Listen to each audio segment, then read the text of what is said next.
Buenos días. Bienvenido, pastor. Una bendición estar aquí cada miércoles en la mañana y recibiendo de vuelta a Juan Carlos, ¿verdad? Así Y llegué y esto es un espíritu navideño total. Full. Por todas partes. El país que más tiempo celebra las Navidades. Sin duda. Del mundo. Así que estamos felices y contentos de estar acá. Así mismo. Bueno. Vamos al tema, pastor. El tema de hoy. ¿Qué trajo hoy? Es que cuántas parejas son preventivas y dialogan sus problemas antes de llegar a consejería versus aquellas que ventilan sus verdaderos problemas por primera vez en esa primera consejería. 20 años de pastor, me imagino que tienes ahí una data interesante. Sí, mira, yo creo que en primer lugar, ser preventivos siempre va a ser lo ideal, ¿verdad? Yo creo que el diálogo previo siempre va a ser esencial a la hora de manejar una situación de conflicto. La realidad es esta. La razón número uno por la cual las parejas tienen circunstancias que los separan es el manejo de conflicto. Es como nosotros manejamos las circunstancias que nos afectan. Ahora, aquellas parejas que cultivan unos niveles profundos de amistad, que durante su vida el proceso del diálogo es algo regular y normal, pueden llegar a acuerdos para buscar una ayuda en una determinada área. Es decir, mira, esta es un área donde tú estás pensando de una forma, yo pienso de otra. Creo que necesitamos un árbitro para este proceso y para poder determinar cuál es la mejor solución. Y yo creo que eso siempre va a ser lo ideal. Sin embargo, hay ocasiones en las cuales cuando tenemos parejas que eso no es su norma, donde quizás la amistad no ha sido cultivada de esa forma, pues entonces llegamos a un escenario de consejería y es bien complejo cuando tienes a uno de los dos cónyuges que dice, mira, yo esto nunca te lo he dicho, pero te lo voy a decir aquí frente al pastor, frente al consejero, frente al... Y eso es complejo. Yo creo que no debería ser lo ideal, aunque puedo entender que en ocasiones también el espacio de la consejería ha provisto un escenario que extraiga circunstancias por primera vez. O sea, no podemos eludir que también haya alguna situación donde el proceso y ese escenario genera una confianza que puede provocar que uno de los dos diga, pues mira, me siento en la libertad de poder compartir esto.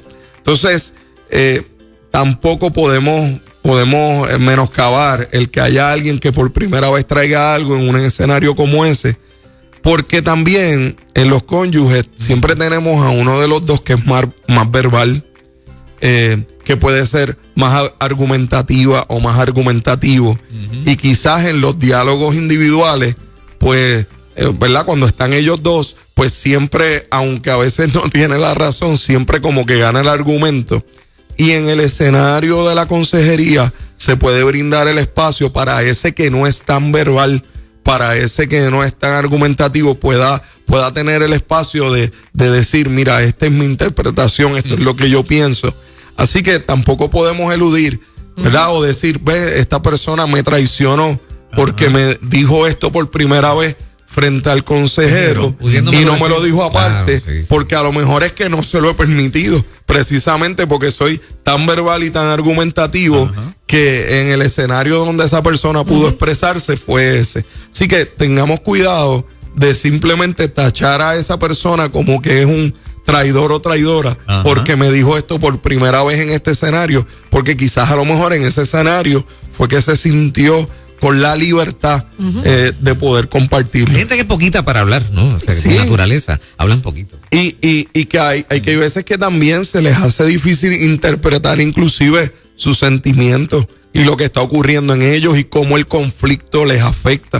O sea, yo creo que hay ocasiones donde la consejería pues sirve para que entonces aquel que quizás no hable también pueda hablar, porque sabes que hay ocasiones donde el conflicto mayor a veces de una pareja es que hay uno que habla todo y hay el otro que habla nada. Nada. Entonces es complejo para tú manejar un conflicto cuando la otra persona dice, no, yo mejor me quedo en silencio. Yo levanto la mano porque tengo que decir mea culpa. Así que se dice, ¿verdad? Sí. Porque en el pasado yo me di cuenta que yo, por mis habilidades de comunicador, pues tú sabes, a veces era arrollador sin tener la razón. Entonces, simplemente porque tenía más facilidad de hablar. Y uno tiene que tener cuidado, ¿no? Pues la parte que tiene esa habilidad pudiera a veces ser hiriente o simplemente eso, arrollador. Arrollador, ¿no? Sí, y que lo que ocurre es que entonces la otra persona se siente que no tiene herramientas. Exacto. Y se siente que no tiene cómo contrarrestar ese proceso comunicativo. Sí. Porque usualmente aquel que es bien comunicador es fácil para irse por las tangentes y de momento decir, y a veces tiene en un proceso tiene quizás el 10% de la razón y el otro tiene el 90%, pero como ese es bien argumentativo o bien argumentativa, sabe cómo manejar ese 10% de tal manera que parece 100. Intimida. Sí. Tiene la habilidad también de muchas veces desviar, ¿verdad? Claro. Eso ocurre también. Y por eso es que también es tan importante que el pastor, pastora, consejero, consejera tenga también la habilidad de poder provocar que esa herramienta sea una herramienta que pueda utilizar en el escenario cuando esa pareja están solos. Yo creo que es importante poder hacer un alto en ese momento y quizás hablarle a ese que es más verbal o a esa que es más verbal y más argumentativa y decirle, mira, necesitas la herramienta de escuchar, necesitas detenerte, necesitas dar espacio. Hay veces que hay una persona que necesita el espacio para procesar. En el caso de aquellos que, ¿verdad? Yo soy igual que tú, Fernán. Yo dentro del proceso de uno ser profesor, pastor, todo esto, pues uno está hablando todo el tiempo y comunicando y conectando ideas. Y una de las cosas que yo tuve que aprender comenzando mi relación matrimonial era la importancia de ese detenerme y escuchar. Y escuchar lo que mi esposa tenía que decir y darle el espacio a que ella lo procesara. Y tengo que decir que fue de mucha bendición a aquellos que nos pastorearon en ese momento específico y que me hicieron hincapié en que, mira, es la primera vez que te estás enterando de esto que Jessica te está diciendo, y yo tener que decir, sí. Ok, ¿y por qué razón? Bueno, porque realmente no le había dado el espacio. Entonces, así que obviamente esto no quiere decir que vamos a utilizar la consejería como una muleta. Exacto. Cuidado con que me ocuparía más es que aquellos que luego de comenzar el proceso de ayuda dicen, me voy a quedar en silencio y te lo voy a decir frente al consejero. Exacto, porque entonces ahí ya sería una equivocación mayor. Porque entonces podemos entender que hay unos escenarios que sí te sirven para poder comunicar, pero hay que crecer hacia esa relación de intimidad profunda, hacia esa relación de amistad, que podamos entonces cubrir las necesidades de cómo manejar el conflicto. Pero cuando la ventilación provoca más problemas, ¿qué se hace? O sea, cuando empiezan a hablar, a tratar de buscar, y al ratito empieza una pelea. Entonces, y optan por, o pelean más y se generan más situaciones complicadas, o no hablar nada. Yo creo que todo depende en qué etapa del proceso de ayuda están, ¿verdad? Porque yo creo que la ebullición de un conflicto nunca va a ser sabia, nunca lo va a ser. El seguir dialogando hasta llegar a los niveles más altos de ese conflicto nunca va a ser sabio, ¿verdad? Necesitamos ser tardos para hablar y prontos para oír, eso dice la escritura. Sí. Así que yo creo que nosotros en ese aspecto, seguir discusiones que no llevan a ningún lado, sino que lo que provocan es una más ira o molestia o conflicto, no es sabio. Y ahí va a haber momentos donde sí es sabio decir, ok, vamos a quedarnos, vamos a esperar a buscar entonces ese proceso de ayuda y esas herramientas. Yo le llamo, más que consejería, como pastor he aprendido a llamarle a las cosas discipulado. Así que yo creo en ese discipulado matrimonial, donde crecemos cada uno como discípulos y nos vemos en una visión de respeto y de honra. Yo creo que el respeto y la honra va a ayudar mucho a cómo manejamos el conflicto. Yo creo que la mayoría de las veces el conflicto no se resuelve cuando yo miro con desprecio en lugar de mirar con respeto. Así que cuando miramos con respeto, yo creo que el proceso va mejorando. Y obviamente mientras sigue el proceso de ayuda, deberíamos alcanzar, tener estas herramientas para saber cuándo hablar, cuándo callar, pero también cuándo poder resolver y buscar ese arbitraje que nos bendice. Y el deseo de soltar la razón tiene que ser ya evidente, ese deseo, porque yo creo que muchos de los conflictos vienen porque queremos tener la razón y ninguno de los dos quiere ceder. Y si vemos el patrón bíblico, interesantemente, nosotros teníamos un conflicto con Dios y Jesús decidió ceder. Decidió amar, y el libro de Efesios lo que nos dice es que Cristo amó a la iglesia y se entregó por ella y se sacrificó y se dio y sirvió. Yo creo que nosotros tenemos que decidir mutuamente ser como Cristo, ceder, servir, honrar, y yo creo que eso provocaría que quizás viéramos que el conflicto no es tan grande como se vislumbra. Cierto. Y que probablemente lo que necesitamos es más tener un diálogo que sea reconciliador, porque dice la palabra que somos embajadores de reconciliación. Así que en esa dirección es que nos debemos mover.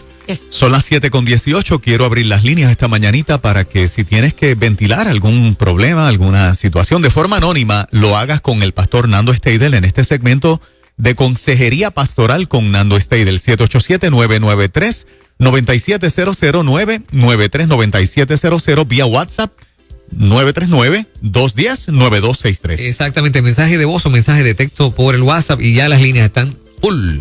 Primera llamada, buenos días, adelante. Buen día, Dios les bendiga. Amén. Me voy a hacer aquí a la orillita porque voy para el colegio de Moraima, ¿verdad? Ah, qué bueno. Ustedes de Moraima, lo que estaba diciendo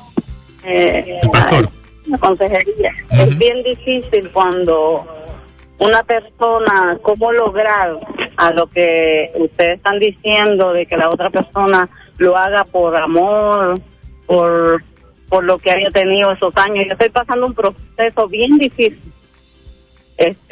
con mi hogar. Moraima sabe quién soy. Moraima, gracias por tus oraciones, ¿verdad? Amén.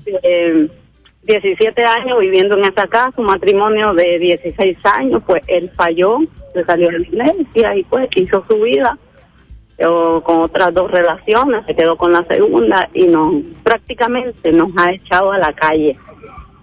Intenté dialogar, que me dejara la propiedad, que yo le iba a pagar, y nada. Él prefirió tirarla a la pérdida, porque como él no tiene hogar, pues lo que él me dice, pues, que yo tampoco voy a tener. Pues yo le creo a Dios, y yo me he levantado en fe, que si esa puerta se me cerró, pues se va a abrir otra. En este momento, ¿ya ustedes están divorciados?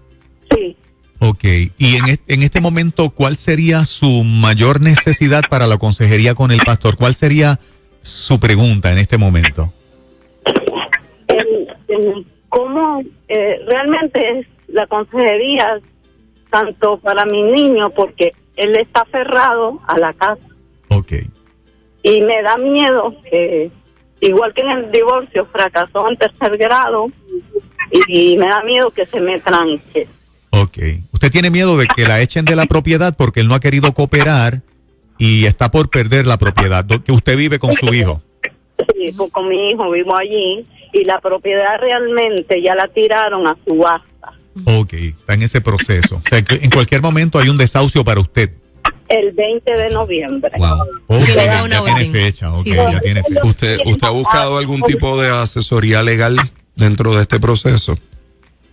Yo fui donde un licenciado, Okay. muy reconocido él, y ahí pues me compungé y lloré, y él me dijo, mira, él no quiere cedérsela, son 17 años pagándola y no puedo hacer nada. Lo que yo puedo hacer es tirar la pérdida para que te dejen por lo menos 1 año o 2, en lo que te admiro, y de verdad de que tú quieres un hogar para tu hijo. Wow, eso te felicito. Ok. Mira, Eso creo, es lo que está hasta el momento. Si ya la parte legal usted la corrió. Sí. yo creo que en este momento es medular que puedas tener un acompañamiento pastoral y un acompañamiento profesional en medio de esta área. Yo creo que es necesario tener un grupo de apoyo. Creo que no es bueno que manejes toda esta circunstancia sola. Porque es una etapa dura, complicada y que tiene múltiples ramificaciones. Así que yo creo que es demasiado esencial que haya una ayuda pastoral, un acompañamiento de tu congregación para ti y para tu hijo. Obviamente en medio de este proceso, yo creo que quiero sí decirte esto. La palabra dice que no importa quién te dejare, con todo, Sí, señor. Jehová te recogerá. Que el Señor es fiel, es justo, exhibirá tu justicia. Sí, señor. Y no te va a dejar desamparada. Hay ocasiones en las cuales estamos derribados, pero no destruidos. Así mismo. Así que levántate en el nombre del Señor. Amén. Este momento de dolor se convertirá en un momento de testimonio. Ahora, aférrate al Señor, asegúrate de buscar ese proceso de acompañamiento. E inclusive, si entiendes es pertinente algún otro tipo de asesoría adicional, que lo hagas. No es tiempo de estar sola. Así mismo. Así que, y qué bueno que sé que tienes gente cercana a ti, que es de bendición. Asegúrate de acercarte a eso. Y Un abrazo a ella y a ese chico, los amamos mucho. Y que mucho miedo da comenzar de cero, ¿no? Definitivamente. Es un Sí. reto demasiado Sobre todo difícil. cuando ya tú tienes una orden de desahucio. Yo trabajé mucho estos casos, ¿verdad? Con orden de desahucios y no es fácil, sobre todo cuando hay niños, se afecta muchísimo en las escuelas, a nivel emocional también. No Un entienden cambio por de qué. escenario. Claro, claro. Así que un sólido abrazo. Ella tiene una asesoría legal que le daría una opción de 1 año hasta 2 adicional para replanificar la cosa. Y si a nivel legal es una opción que el abogado le da, debería tomarla. Y por eso Exactamente. es tan importante ese acompañamiento para que entonces ella pueda planificar de aquí en adelante Ajá. en lugar, porque hay ocasiones en las cuales entonces nos quedamos en la circunstancia que ocurrió Ajá. y quizás ya este momento es un momento donde hay que replantear cómo vamos a funcionar de aquí en adelante. Hola, buenos días. Consejería Pastoral, adelante. Sí, buenos días, Dios les bendice. Amén. Siguiendo la línea del pastor, en cuanto a la dinámica de conversación entre un matrimonio, en el mío siempre le he dicho desde el primer día, la comunicación es -0. Primero porque yo reconozco que yo carezco de esa capacidad, y segundo porque mi esposo, por más que se lo he dicho, no lo quiere aceptar. Que ambos carecemos de esa habilidad, ambos. De la habilidad de montar una conversación. De comunicación. No podemos. Porque pelean rápido. Automáticamente, mi esposo es de los que no acepta las cosas que tú le dices. Ok. Siempre busca la manera de hacerte creer, o de que tú creas, que es que tú te buscaste y provocaste que la situación o la acción de él fuera de esa manera. Ok. En tu caso, ¿cómo lo manejas? ¿Por qué pelean? O sea, ambos reaccionan igual. En tu caso, ¿cómo reaccionas o cuál yo es tu no soy- punto? Ese es otro detalle. Yo no soy... Él es bocón. Yo no. Ok. Yo soy demasiado silenciosa. Y eso es un problema. Ujú. Porque el no decir las cosas no es que tú no tengas nada que decir. Ok. Es que el no decirlas va a llegar un momento en que cuando las digas puede ser ya muy tarde. ¿Cuántos años llevan en esas? ¿Cuántos años han pasado en esa situación? 11. Wow. Y en medio del proceso, ¿han tenido algún momento de ayuda? Bueno. ¿Con un tercero o tercera? Es que Ujú. en este momento él está asistiendo a un terapeuta. Ok. Ok, muy bien. Pero cuando él dice no quiero, no va. Ok. No es consistente. ¿Nunca han estado juntos en una ayuda, juntos con No, juntos no. ¿No se han puesto de acuerdo para eso? Bueno, yo entiendo que es que ha sido que el terapeuta tal vez ha visto que el escenario a lo mejor no sea el más conveniente, porque si me llaman yo voy. ¿Pero ha habido algún progreso hasta ahora con esa ayuda que le está buscando? Okay. No. Otro Sí, detalle, no. cuando yo digo bocón, me refiero tanto verbal como en tono de voz. Se que levanta la voz. Sí, tras que te argumenta, te grita. Entonces tú le puedes decir, mira, hay gente, el vecino está afuera. A mí no me importa que el vecino esté afuera, que escuche, eso no es problema mío, que siga el no mide. Y entonces, otro detalle es que no se ha tocado, o por lo menos así es como yo lo interpreto. ¿Cómo yo puedo tener un hombre a mi lado que me esté utilizando palabras ofensivas, me grita y después quiere que yo le dé intimidad? A mí no me toca. Pero un poco, pastor, no sé.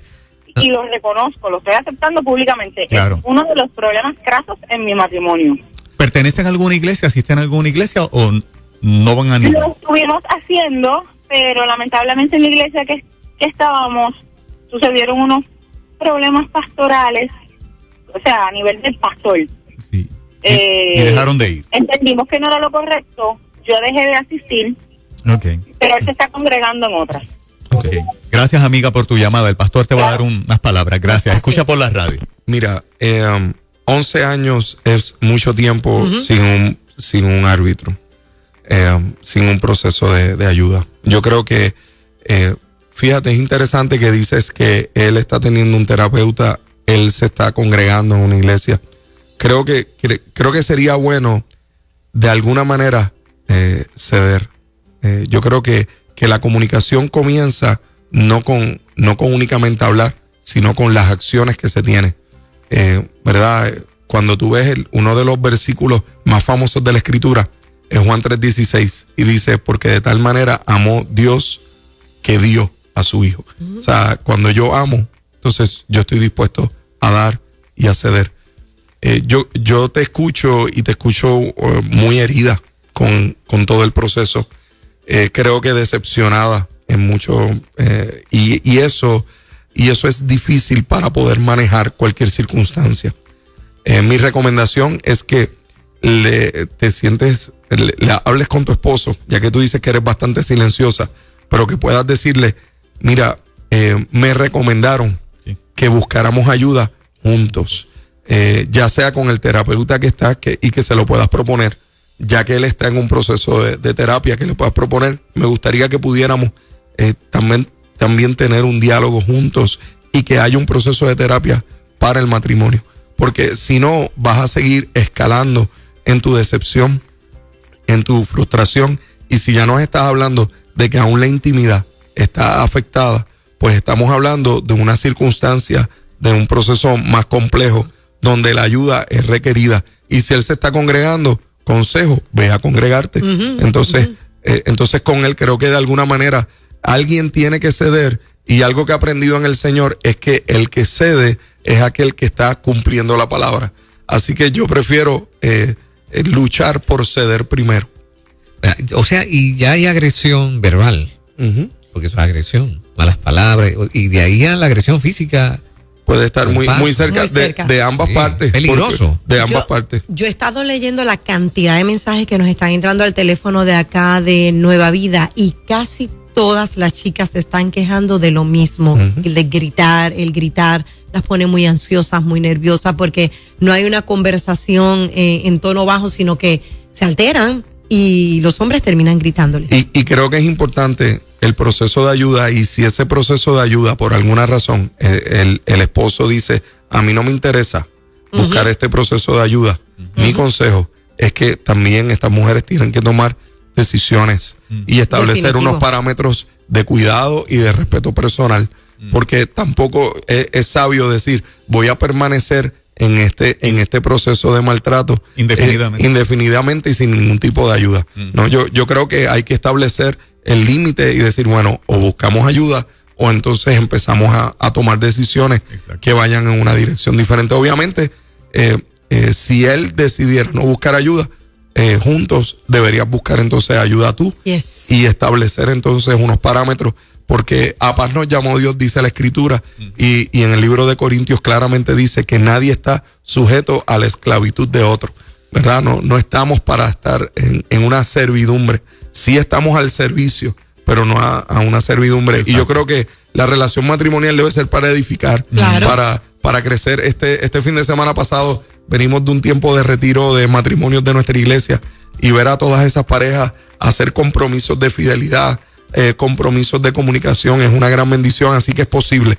Es posible caminar en una dirección diferente. Pastor Nando Steidel, esta mañana con nosotros, Consejería Pastoral, donde la gente sabe más acerca de usted. Mira, estamos en la iglesia Catacumba número 9 de Calley y el próximo sábado tenemos una actividad para padres dentro del proceso que siempre Nueva Vida ha interesado, el poder llevar herramientas a los padres y en los procesos de crianza. Traemos de Estados Unidos a un experto en áreas de crianza, autor del libro Cómo pastorear el corazón de tus hijos, al doctor Ted Tripp, y va a ser en el Teatro Municipal de Calley el 16 de noviembre a la 1 p.m. y es totalmente gratis. Lo único que usted tiene que hacer es registrarse en hombresdiscipulados.com, hombresdiscipulados.com. Sábado 16 de noviembre va a estar el doctor Ted Tripp, voy a estar yo con mi esposa Jessica y vamos a llevar un mensaje de crianza y de ayuda a esos padres que están en diferentes etapas. Yo creo que es una gran bendición, así que les esperamos y entra a la página y ahí están todos los detalles. Como siempre, Nando, mil gracias por este tiempo que tú sacas para nosotros, para los oyentes. Te bendecimos como igual.